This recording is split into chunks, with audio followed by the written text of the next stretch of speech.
Nakbo nyo yung pera ng Lucky South 99. Totoo po ba yon? No. I have never called you and I do not know you from Adam. At ang sinabi mo rin sa committee noon, na na-recognize mo lang yung boses ko. Apakasinungaling mo. Thank you, Madam Chair. I would like to ask some questions to Mr. Dennis Cunanan. Can you remove your face mask, or are you allergic to anything? My wife is sick, Your Honor, so I'm just making sure. All right. Despite repeated invitations coming from this committee, bakit ngayon ka lang nag-appear?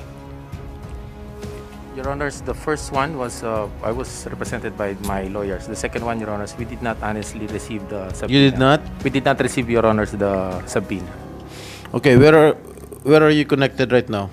I'm just doing my own business, Your Honor, private. Okay, do you confirm that you were hired as a consultant? Yes, Your Honor. Of whom? Of Hongxing, Your Honor, and Lucky South. Yung Bamban Pogo? Yes, Your You're Honor. connected? As an authorized representative Porac. at the time. Yes, Your Honor. Also Porac? Yes, Your Honor. Lawag? Lawag, Your Honors, was also requested by Lucky South, Your Honors. Aside from these three Pogos, meron pa bang iba? None, Your Honors. Did you sign a contract with them? No, Your Honors. Ano yung duration ng services mo doon? Just for their application for license, Your Honor. Contracted for that.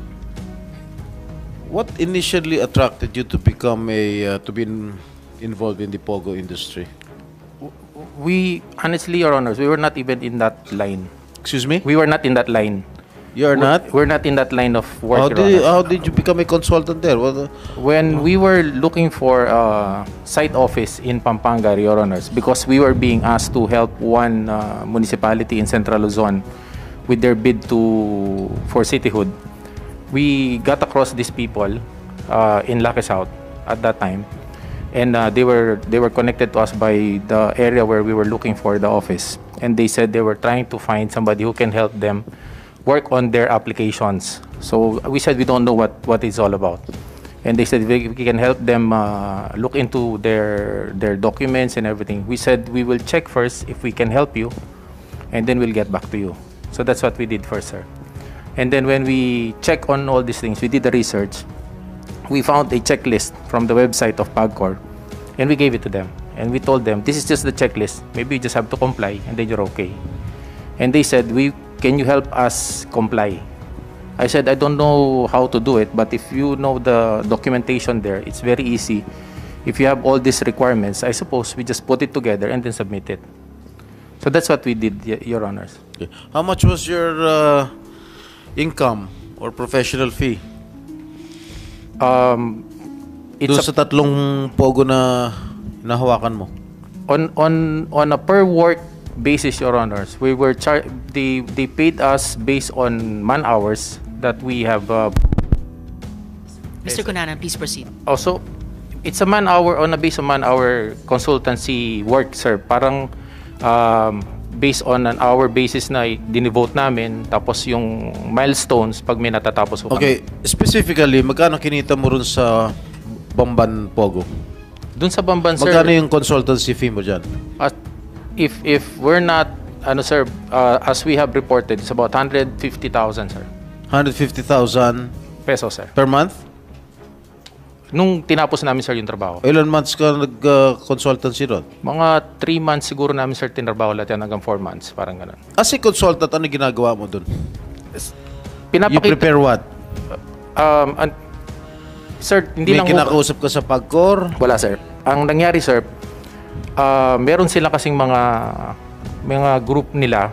So, for example, yung nakikipag-usap sa amin, parang translator, pinapakita niya kung yun yung mga requirements nga na nakalagay doon. Kung yun nga yung SEC, kung yun nga yung kanilang organizational business plan, etc. So, nung tulungan namin sila, sir, ma-identify yun at yun nga yung kailangan nilang i-submit, nagpa-assist sila kung pwedeng kami mag-submit sa Manila for them. That's why we were there. Meron kang sariling consultancy firm? Yes, sir. So, yung sino meron kayo kontrata? Hindi na kami, sir, nag-engage into a contract kasi sabi nila they cannot afford a full contract based on our consultancy. Sino kausap mo doon sa Bamban Pogo? Doon sa Bamban, sir, may a certain VV Chen. What's the name? VV Chen po. Chinese? Chinese po siya na translator. Do you think she's related with Mayor Go? I'm not aware, Your Honors, but she was the one coordinating with us. Wala kayong kontrata? Wala, Nasulutan? wala. Ano, verbal lang? Ang nangyari, Your Honors, when they contracted us, we checked with the local government kung investor nga sa lugar nila yon, and then the mayor at that time verified and Who assured was us. the mayor at the time? Mayor John Feliciano, Your Honors, verified and told us that these are investors in his municipality and if they can be assisted. Kailan ka pa nagtayo ng consultancy firm? We started 2017, Your Honors. 2017? Yes, Your Honors. Alright. Dun sa Porac, how much were you paid? Almost the same, Your Honors. Almost the same. Yes, Sa Your Honor. Lawag. Hindi ko kami lumayo. Sino kausap mo sa Porac? Yung sa Porac ko, Charlotte Sia, Your Honors. Also a Chinese national? Yes, Your Honors. And apparently her Chinese name is Han Gao, parang Han Gao. Lawag. Sila rin po, Your Honors. Sino sila? Si Han Gao dun sa Yung Sia? Yes, Your Honors. So, yung Porac tsaka Lawag, isa lang ang nagpapatakbo? Yeah, Am I correct? Yung Lawag, Your Honors, hindi umandar. Ano? Hindi po umandar. Hindi Sa Lawag, hindi umandar? Hindi nag-operate, Your Honors. Alright. So, hindi ka nabayaran doon? Walang... I think they paid us 50,000 for having the license for that, Your Honors. Okay, if I'm ano not naman yung mistaken. trabaho mo bilang consultant?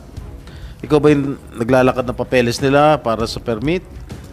At ikaw ba marahil kumakausap sa mga government agencies bilang nakapag-establish ka na rin siguro ng mga contracts sa loob ng gobyerno? Actually, Your Honors, it's more on reviewing their communications na nakakarating sa kanila para maintindihan ho nila kung tama nga o hindi. Tapos, we help them with their replies kung paano nila sasagutin, and then they're the ones who submitted. Hindi ba para lumalabas na fixer ka? I'm not fixing anything, Your Honors, because at that time also, if we can remember, Your Honors, during the times that all these documents, all these requirements were being worked out, we were under pandemic and we cannot even do any face-to-face with anybody, Your Honors, much of that.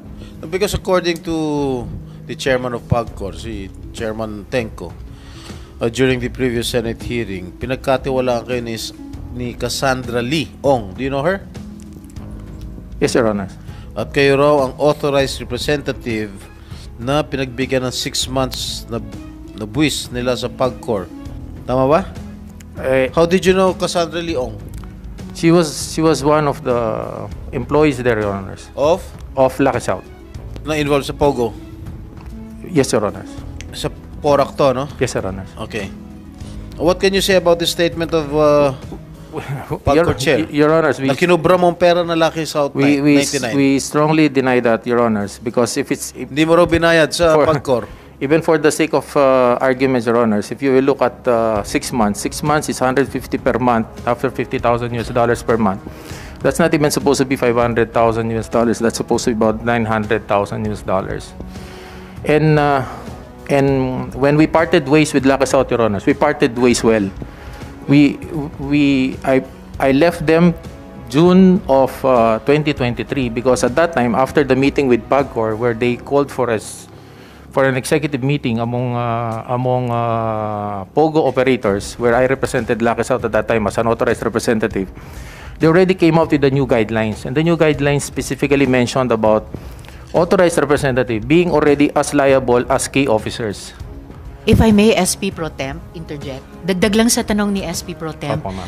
Actually, iginigiit din ni Attorney Roque na tinakbo nyo yung pera ng Lucky South 99. Totoo po ba yun? No, ma'am. To ask a second No. time? Because up until now, ma'am, I just heard about it during the Senate hearing. Your Honor. So, tinatanggi nyo rin yung sinabi ni Attorney Roque. Yes, You ma'am. are opposing what he said. Yes, ma'am. Because up till now, ma'am, if I suppose that could have happened, there are only two things that will happen to me. Either I'm dead by now, or I might be dead by now with that amount, or two, I might have a court case already somewhere happening. But there's nothing of that effect, Madam Chair.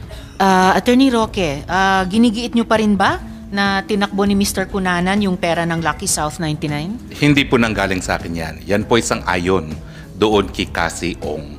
Kaya ko nga po siya so si sinamahan. Cassie Leong ang Siya po ang nagsabi. na Kaya tinakbo po, ni Mr. Cunanan. At ang totoo po niyan, Teka po.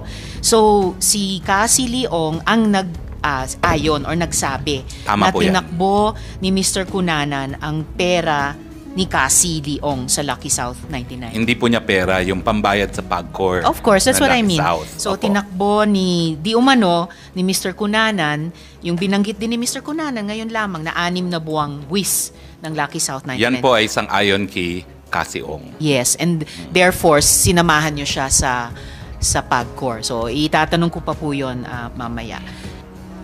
Yes, SP Pro Temp, you still have the floor. Thank you, Madam Chair. Kailan na natapos yung serbisyo mo sa Pogo?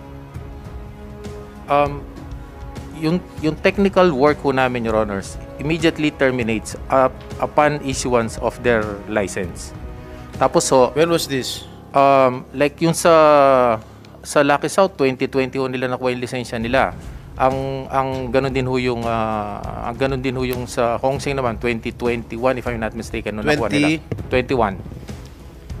So, Your Honors, what happened is after that nire-request na lang ho nila ako kung wala meron silang sulat na natanggap once a month or every other month. They request that if I can visit them and read on the papers that they receive, and then they pay us on a man-hour basis. So wala na kayong connection sa Pogo as early as 2022? Yes, Sir Or Honor. 2021? Yes, Sir Honor. Kung kayo, bakit kayo nirereklamo noong July 2023 na hindi ninyo binabayad yung taxes ng Lucky South sa PAGCOR? I have the same question, Your Honors. Huh? I have the same question, Your Honors. What do you mean? Hindi rin ko alam bakit. Most likely, it's part of what they want to do, Your Honor. So anong Sorry, SP Pro Temp. Most likely, it's part of what? Yung operational, I don't know what they wanted to do, ma'am. Thank you, Mr. Cunanan. anong proof mo? Yes. Na nagbayad ka sa PAGCOR? Nagbayad ka ba sa PAGCOR? Your Honors, hindi naman ho all the time ako na kapag ho hindi, Pinagkatiwalaan nga sa yung pera pag yung nga kung sinasabi Ni nila, Cassie meron ho Leong. silang, pag meron ho silang hindi lang sila makapunta, but they were the ones who's paying, Your Honors. Pag hindi lang ho sila makapunta ng Manila and they need somebody to help them pay, then we assist them, but we do not handle it, Your Pero ang Honors. sabi nga ni Cassandra Leong, na binigay daw sa yung pera, pero hindi mo nga binayad. Yun ang sinabi ni Chairman Altenco. Which we SP deny, Pro Your Temp, Honors. excuse me, Mr. Cunanan, if I may interject. Could we ask Chair Tenco, ano exactly yung sinabi ni Cassie Leong at ni Attorney Roque sa inyo tungkol kay Mr. Cunanan? Nung ulitin ko lang po, nung himingi po ng appointment noon si former Secretary Roque, dumating po sila sa aking tanggapan. Ang kasama po ni Secretary Roque ay si a certain Cassandra Leong. At yun po ang dinudulog niyang matulungan sapagkat ang problema po ni Binibining Cassandra Leong is yung authorized representative nila supposed to be na nakamarka naman doon si Ginoong Cunanan ay hindi daw po binabayad yung pinagkakatiwala nilang pera kay Mr. Cunanan sa PAGCOR. So yan po yung averment nga ni Miss Cassie Leong. Oo. At Pero nandun po kaharap sinasabi po din yon ni Attorney Roque na yun yung agenda nung meeting pagpunta sa inyo. Tinutulungan po si So pareho Cassandra. po yung sinasabi ni Miss Cassie Leong at ni Attorney Roque na ang problemang dinudulog sa PAGCOR ay si Mr. Cunanan ay hindi ibinayad sa PAGCOR yung kinolektang buwis ng Lucky South 99. Kulang po $500,000. Yeah. Dollars po, $500,000 US dollars. $500,000 po. Ang totoo po, Sabi pa ni Cassandra Leong sa amin noon, ni Attorney Fernandez, habang nag-uusap kami, meron na pong nagbabayad sa isang land bank branch sa account ng PAGCOR na partial payment. Kaya po pag-alis po ni former Secretary Roque at ni Ms. Cassandra Leong, inatasan ko po si Attorney Fernandez, paki-verify mo nga kung totoo yung sinasabi nilang may nagbabayad. And bumalik po sa akin si Attorney Fernandez, totoo pong may partial payment na ibinayad sa land bank, account po ng PAGCOR, nagkakahalaga po ng $203,000 US. Sino po ang nagbayad ng ganung partial payment? Alam niyo po, pwede naman kayo mag-walk-in lang sa land bank, basta ibigay niyo lang yung account number ng PAGCOR. Hindi na po natin makikilala kung sino nakapagbayad. So may nag-partial payment po dahil hindi $203,000. Ang totoo po, yung balanse, hiniling po ni Binibining Cassandra Ong na kung maaari pay overtime. So, nabayaran naman po yung balanse na halos 300,000 po or a little less than $300,000 US. Overtime po nabayaran nyo. Okay po, pero kaya po yes, walang naging utang si Lucky South sa amin. Dahil requirement po yun, himihingi po sila ng pagkakataon din na ma-issuehan muli ng bagong lisensya dahil mag-i-expire na po 2020 po nung na-issue nung nakarang administrasyon So mag-i-expire na po. Kaya sabi namin, hindi maproproseso yan kung meron kayong pagkakautang sa PAGCOR. Basta po ang malinaw, nung araw na pumunta si Cassie Leong, accompanied by Attorney Roque sa opisina nyo, ang nirereklamo nilang dalawa, nilang pareho na problema ay may perang dapat ibinabayad si Mr. Cunanan para sa Lucky South 99 na hindi niya ibinayad sa PAGCOR. Pareho silang dalawa ang yun ang sinasabi sa inyo. Maliwanag po yun. At Alright, ang totoo, salamat tinanong po. ko po, sino po ba si Mr. Cunanan? Dahil hindi ko naman po siya kakilala. Ang sagot po ni Binibining Cassandra Leong, siya po ang authorized representative ng Lucky South 99. Nung binerify ko naman po, siya nga yung si Mr. Dennis Cunanan ang talagang nakalistang authorized representative ng Lucky South 99. Salamat, Chair Tenko. SP Pro Tem? Thank you, Madam Chair. So wala ka nang hinahawakan na pogo ngayon? Wala na po, Your Honors. Ano, umalis ka lang o tinanggal ka ng mga kliyente mo? I left, Your Honors. Why did you leave? Yun nga po, meron na pong bagong guidelines yung PAGCOR which requires the authorized representative to be as liable as the key officers. And we're not any part of their operations. We don't know what they're doing after. So it's not anymore tenable, Your Honors, to be part of such work. Alright, going back to sa testimony ni Chairman Al, according to Cassie Leong, binigay sa'yo yung pera. So you deny it na binigay sa'yo yung pera at hindi mo binayad? Yes, Your Honors. Yung lahat ng naging accountability namin, Your Honors, were properly documented. And Kasi sabi ni it was submitted. Cassandra Ong, binigay daw sa'yo yung pera, pero tinakbo mo raw yung pera, hindi mo raw binayad. It's not true, Your Honors. Ha? It's not true, Your Honors. Everything that were entrusted to us were properly documented, Your Honors. How did you know Cassandra Leong? How did you get to know her? Your Honors, when they were talking to us, Miss Han Gao introduced her to me as one of the authorized representatives supposed to be. Siya, si Han Gao, yung Charlotte, at saka a certain Shang Ji, yung kanilang chairman. Nung hindi makarating yung Shang Ji, yung chairman nila dahil nasa Singapore at that time, masabi nila, ako ang pinalito nila as authorized representative. How did you know her? Sino Char- nagpakilala sa'yo? Yung Charlotte Sia po, sir. Sino si Charlotte Sia? Yung yung- dalawang yung Porac? Yeah, hindi sir, sa Porac po, tama. Sa Porac po siya na interpreter na apparently when I saw her sign the documents, she was the designated president at that time when she was signing documents for Lucky South for their service provider contract. Hindi kasi nagtataka ako, bakit bigla ka pumasok dito sa Pogo industry? Bakit naging masyadong attractive ka dito sa mga Pogo industry?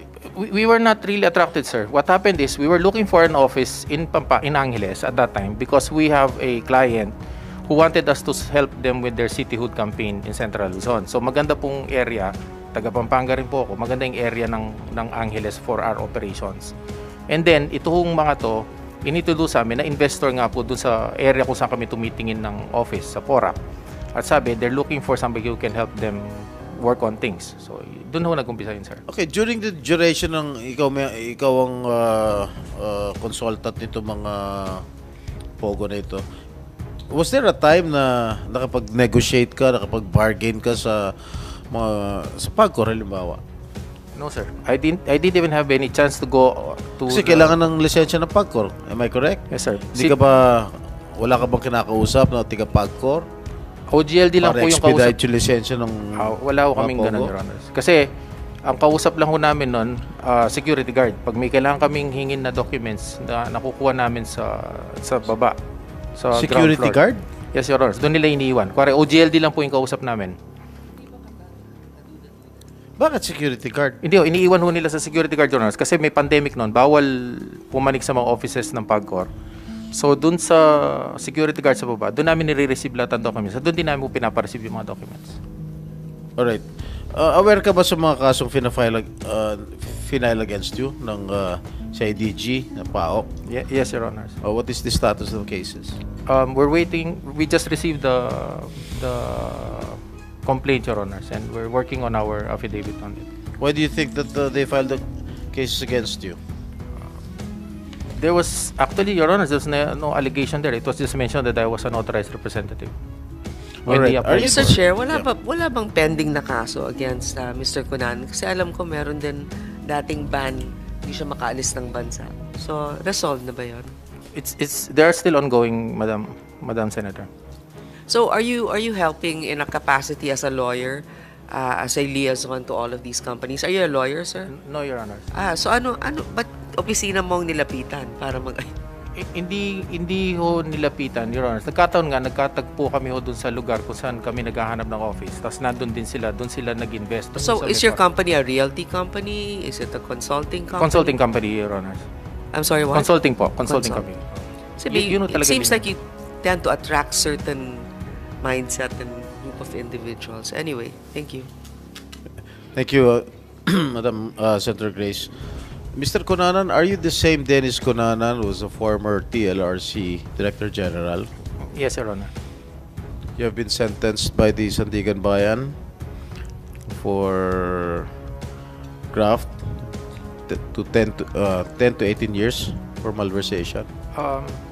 We have, Your Honors, which is still pending in the Supreme Court right now, but we have more acquittals that came out, Your Honors. Excuse me? We have more acquittals, Your Honors. You were acquitted? Di ba you were yes, convicted? Sir. Meron pong conviction at may acquittal. May 9 acquittals po, Your Honors. Because, I cannot forget you. Alam mo bakit? During the time, or when I was my second term as senator, when I was already embattled, I attended a Blue Ribbon committee hearing, and you were present there. I remember very vividly. And you told that committee that I'm sorry, this is off topic already. Inaano ko lang yung credibility nitong taong ito. Alright, SP Pro Tem. At sinabi mo, tinawagan kita. And nung tinatawagan kita, sinabi mo raw, I am endorsing an NGO para dun mo ilagay yung pondo ko. I have never called you and I do not know you from Adam.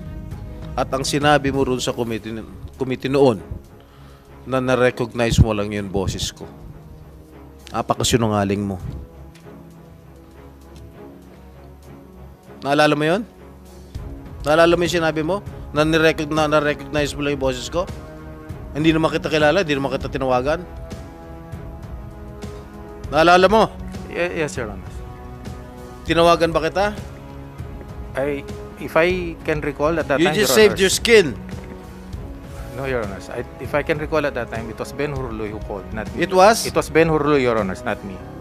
You said before that committee that it was my voice. You assumed that it was my voice. Kaya hindi kita makalimutan eh. Napakasinungaling mo.